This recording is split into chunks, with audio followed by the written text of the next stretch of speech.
Thinking of joining the military late, i.e. old? This video, we're going to dig through what branches age requirements are, what branches have the most likely waiver to get approved, and whether or not you should, i.e. pros and cons, from both the perspective of a former Marine recruiter and somebody who just did a ton of research online just to help answer this question for you.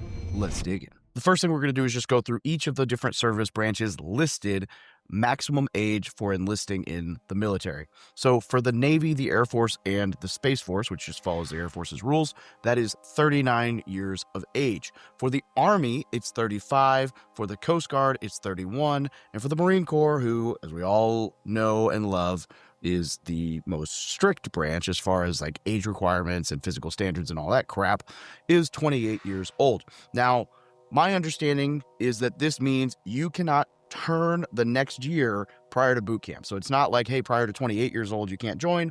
What it means is you can turn 29 in the Marine Corps at boot camp. In fact, I enlisted a gentleman who did that, but you cannot be 29 when you go to boot camp. At that point, you'll need an age waiver. And I believe it's the exact same for all the different branches. So for the Army, you could go to boot camp at 35 years old and turn 36, but you could not go to boot camp at 36 years old without a waiver. And just as a reference for the waiver process itself, the Air Force, Navy, Space Force, which again, I'm just going to say Air Force because they are the exact same standard here. So for the Air Force, the Navy, and the Army, it's very likely that you could see a waiver into the early 40s as far as age. The Coast Guard will be mid-30s, and the Marine Corps is going to be early, maybe mid, but early 30s at an earliest age. Now, they don't specify exact ages here because, again, you're asking for a waiver, and there are different variables that play into that, which we'll dig into. And then just as a nice little note here, we'll talk about OCS, which is the Officer Candidate School, i.e. if you prefer to go commission as an officer rather than be enlisted. Those ages vary a little bit. So for the Army, it's 32. The Air Force is still the exact same 39. The Navy actually goes up to 42 years of age. And then the Marine Corps and the Coast Guard stay the exact same, 31 and 28, right? So really, the only difference is the Army goes down 3 years and the Navy goes up 3 years. Everything else is basically across the board as far as officer candidates or the date you go to OCS. I'll mention this a little bit more as we dig into the waiver process, but prior service does play into this. They will actually count prior active duty time into that age for the waiver process. And I'm not sure if it's an exact science like this for every branch, but my understanding based on the Army's protocol is, let's say the maximum age is 35 and you're 40. However, you served 5 years active duty prior, that would bump you down to 35 and you could theoretically still be eligible for joining at that age. The other major potential variable here is special skill sets, i.e. like nuclear, medical, pilot, some of these really high demand jobs where you have a skill set. For example, the Army actually had a gentleman join at 60 years of age as a doctor. And the National Guard actually had a gentleman join at 62 years of age who had been a surgeon, and actually I believe he got waived to become a flight surgeon. And so for some very unique skill sets like that, where, let's be real, like a trauma surgeon probably doesn't need to be in the same shape as a 25-year-old infantry Marine, and therefore theoretically could be a little bit older because in that skill set, experience probably matters more than fitness. And again, I'm speculating because I was a Marine recruiter and we did not dabble in either the medicals field or really the age waiver field, and we damn sure didn't do 60-year-old age waiver. Okay, so for the Army recruiting process, this is going to be, right, so that 35, you can get into the early 40s. It's rare, but it's not as rare as you might think to get an age waiver. They're going to do basic stuff, right? The recruiter assessment. So you got to get your recruiter to sign off on this and be like, oh yeah, no, he's legit. He's worth this waiver, because that recruiter's got to be willing to put in the legwork to help you get the waiver. You're going to need a justification letter, right? Like why you should be allowed to join the military late. And then for that age waiver, you're going to need a command endorsement, meaning you're going to go meet the battalion commander for that recruiting station, and that individual is going to need to sign off on you being approved for this waiver, and then you'll need to go to MEPS and pass the MEPS exam.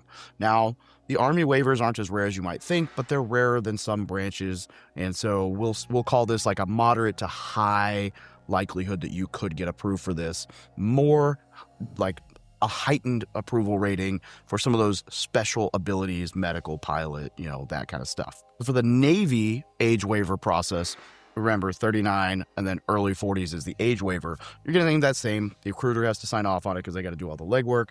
However, it's going to then go a little bit differently than the Army. Well, that's after the waiver package, which is, you passed MEPS, your ASVAB and all that stuff.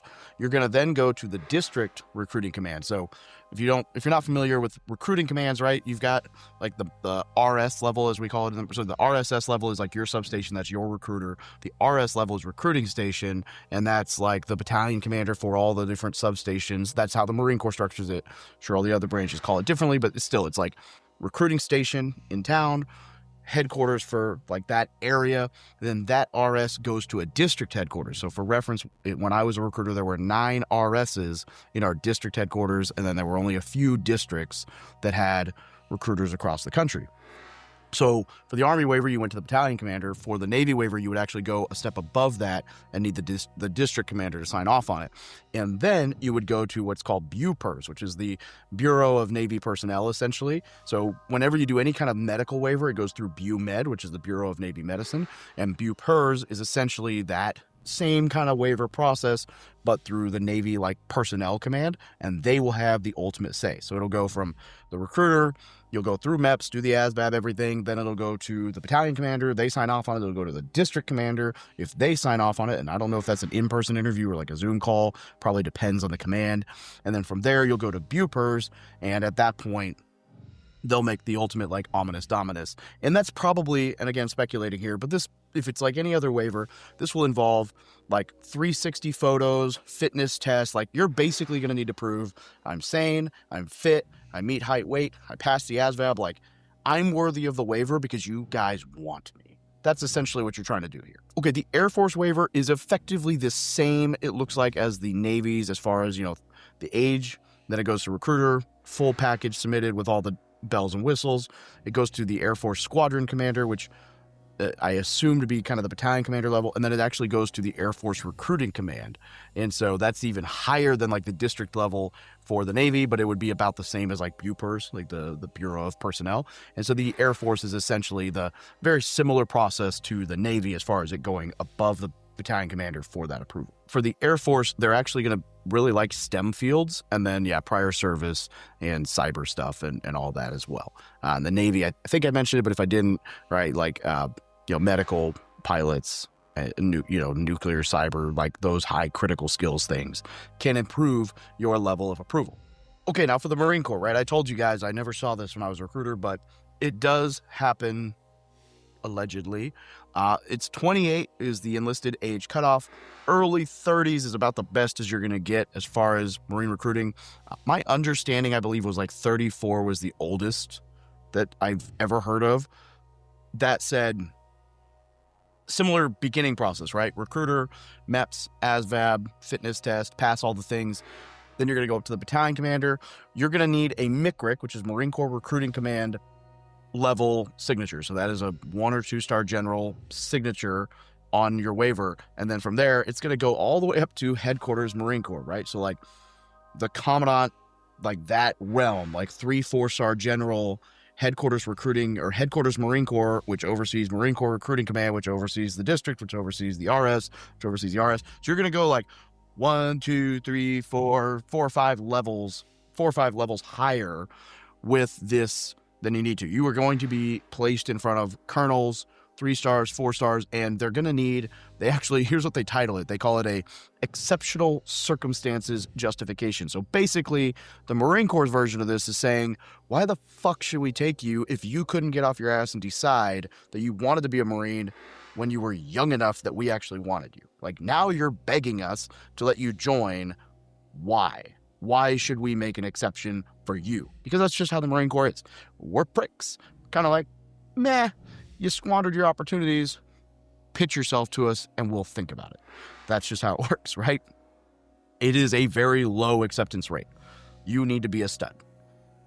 I'm really not going to dig into the Space Force. The process is essentially the same as the Air Force process, except you'll go to the Space Force command rather than the Air Force command for like your top level approval. And the only real difference here is they're going to be more inclined to waive like technical and intelligence roles as opposed to the Air Force's, maybe that STEM side, right? So a little bit different, not really, basically the same crap. And then the Coast Guard, approval, like non-waiver is 31, early 30s again. And it's kind of that same process. Recruiting command, get approved, higher level.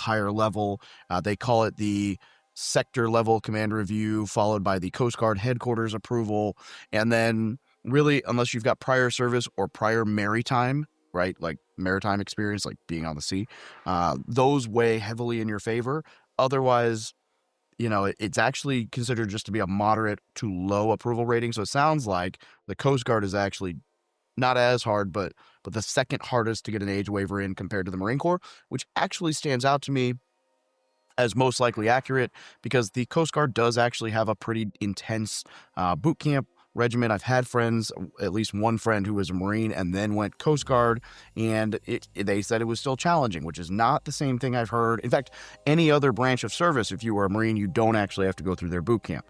Coast Guard's the only one that will make you. So they do have some pretty strict standards, despite all the shit people give the Coast Guard about being coasties and this, that, and the other. I love Coast Guard, and they are actually pretty strict. So it makes sense that they do have a lower age and a lower likelihood of accepting that waiver. Basic, like, nutshell thing you need to know, right? The likelihood of you getting this waiver approved increases in one of essentially three scenarios. You are prior service, whether in that branch or another branch of service. You have some very highly desired skills. Think, nuke, think medical, think cyber, think intel, think tech, like the skill sets that are more experience-based than anything, and you have experience, track record, all those things.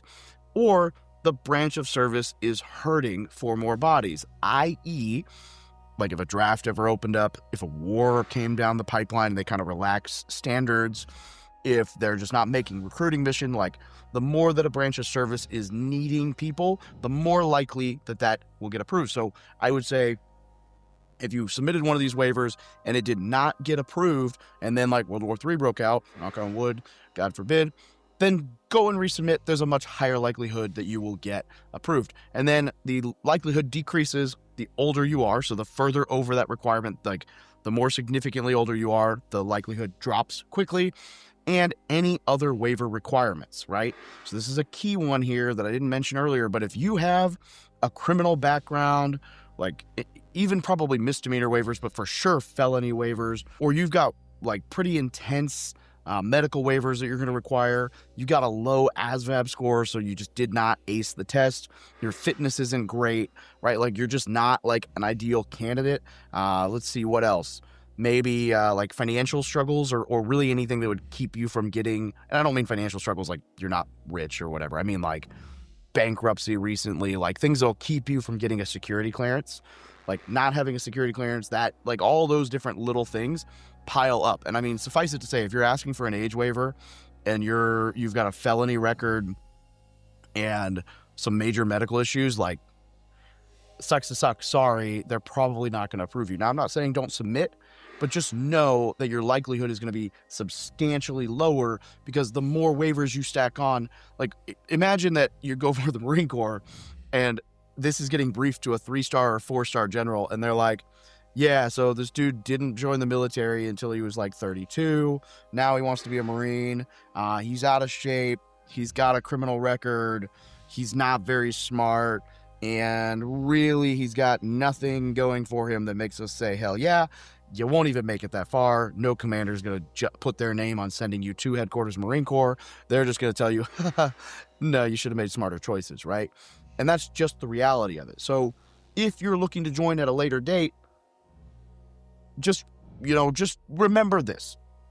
People like to say the military is a great choice for people who have no other options. And that might have been true 50 years ago, but it's not anymore. The military doesn't need the person who's like, I have no other options left. Oh my God, I have to join the military. My life's going to fall apart. The military wants quality young men and women who can serve the full 20, 30, 40 years. That is what they want. And so if you put this off for years and now you're joining, you've got to make sure you at least are a desirable application. I'm not saying it has to be like Naval Academy applicant level, but it's got to be better than an 18-year-old who's like, I haven't done anything bad, but I haven't done anything good yet because I'm young, but I'm in shape and I want to do this. Let's go. That person is going to have a much higher likelihood of getting through service than the like, I'm old and I screwed a bunch of stuff up, but I'm here now. Like, I'll take it. This is what I want. This is my last, stitch hope. Like, that person is just not compelling to the service. So just know that. Okay, so why in the world would you join at an older age? I don't know, but we're going to talk about some pros and cons, right? So very first, right, you're going to get that physical and mental toughness. So if you've never really been as disciplined as you want, the military is sure to help you develop those skills. That's what they do for anybody. But if you're older, this is a good opportunity to kind of do a hard reset on things and really work on that discipline, that physical fitness. You're going to get all the military benefits, the VA home loan, the GI Bill, all the things. There's a potential that you may get higher pay if if your prior service or if you have an education background. They may give you a couple promotions or even be able to send you off to OCS to do the officer candidate side. And so if you set yourself up well, you could be entering the service with higher pay than, someone at 18, 19, 20. That being said, it's very likely that you may take a pay cut depending on how well you were doing in your career. Because if you were doing well, in your mid-30s, you're probably doing decently financially, and therefore the military, it's not an old man's game, right? So they're not, the E2, E3 in the Marine Corps salary is great for like the 18-year-old who's fresh to life. It's not going to hit the same for a 30-year-old who's got like 4 kids and a wife and debt and student loans and all these other things that they have to take care of. You'll still get the SCRA benefits, so you'll get interest rates on that stuff dropped to 6%, which is phenomenal. So there are some benefits here, but honestly, I wouldn't say joining for financial stability is the right move unless you're just really not in a great spot. Not that late in the game anyway. For younger people, I think it's a great opportunity, but there's, we're talking 2 different games here. Another perk is you have that whole maturity and life experience thing. So that will bode very well in the service, assuming you actually lean into it and take leadership roles and accountability and like run the gamut in your shop and actually help people. You'll get promoted quicker. You'll have higher likelihood of success in the service just because you've seen some things, been some places. You'll probably jive with your seniors a little bit more because you'll be their age. And so it'll be a little bit easier for you to like network and flow through that trajectory in the service to get promoted faster and have a good timeline and progression through your first few years and enlistments. All right, so some cons of joining late, right? 1, you might get your ass hurt. Like, I hate to break it to you, but 30, 35 years old, you might feel like you're in the best shape of your life, but your body is still not the same as when you were 18 or 20 or 25, right? So even if you're in great shape now and you weren't then, your likelihood of injury is still higher now than it was then just because of everything else that's going on in your body. Like, the likelihood of getting hurt at an older age increases. That's the science. I don't know. Don't come at me. It's probably going to be a little weird when people are giving you orders and commands that you're like a decade older than. Like, that's going to be a hard shift for you. If you're 35 and you're coming into boot camp, like, I had drill instructors that were younger than that. I had drill instructors that were like 28, 30, 32, 33, 25. Like, if you're 35 and you go to boot camp and you got a 25-year-old drill instructor screaming at you about like being a piece of shit, it's probably going to be a hard to swallow pill. And you're going to have to swallow that pill. Otherwise, you're not going to make it through boot camp. And then none of this will matter. You're probably going to have a lot going on as far as your personal life, depending on how things are going, right? You've built a life for yourself. You may have a family. These are all disruptions that will be a little hard to get used to if you go and join the service, right? It's a little different when you're 18, you leave high school and you're like, woo, I'm going to the military, than it is when you're 35 and you're like, oh, I'm leaving my entire life behind to go. Like, that's a different tune, right? Another piece is the retirement timing. It takes 20 years generally. There are some exceptions, but usually 20 years for a pension in the military. And if you join at 35, that means like 55 years old, you're finally getting into pension phase. Now, don't get me wrong. That's not terrible. That's kind of the normal W-2 realm. But if you joined at 18, you could have full pension by 40, right? 38 years old. So it's a little bit different ball game when you're having those conversations with people. Like, I would be 3 years out from retirement if I was still active duty, and I'd be 38.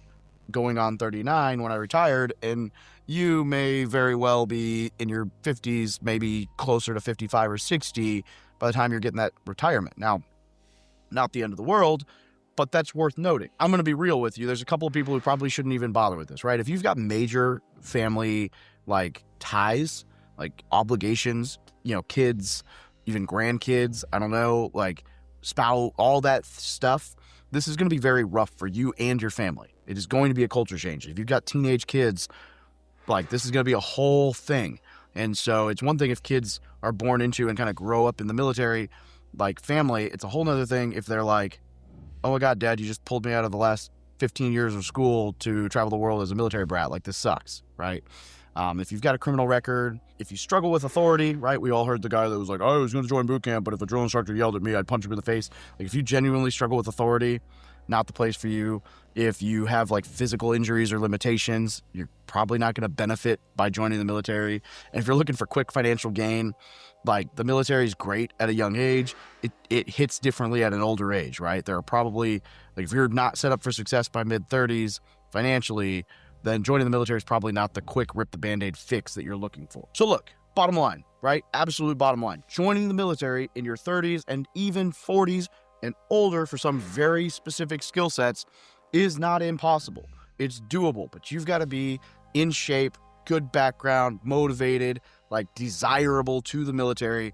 And honestly, you're going to have to be pretty like dive in detail. Like, this is no shit what I want to do. You've got to be driven because you're going to have to drive this train and you're going to have to make it happen and nobody's going to hold your hand. And if you fit all those criteria, we as the military, I'm just speaking as the military, right? I'm a vet, would love to have you.